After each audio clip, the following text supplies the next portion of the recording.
Hello learners, welcome again to another shorts video. দেখো, একটা sentence দেওয়া আছে, বলো এখানে কি এরর রয়েছে। Father gave me an advice not to waste time. বাবা আমাকে একটা উপদেশ দিয়েছিল সময় ওয়েস্ট না করতে। দেখো, এখানে নাউন আছে অ্যাডভাইস। আমি কি বলেছিলাম যে যদি অ্যাডভাইস সিই থাকে শেষে তাহলে সেটা নাউন।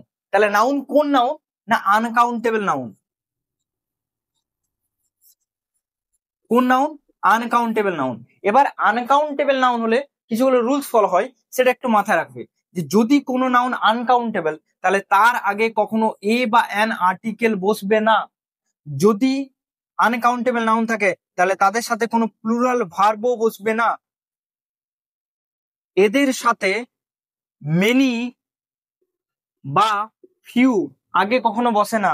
আর এদের সাথে এস, ইএস বা এস কখনো অ্যাড হয় না। তো এক্ষেত্রে দেখো, এটা নাউন তো আনকাউন্টেবল, কিন্তু তার আগে কি বসে আছে? অ্যান, যেটা বসবে না।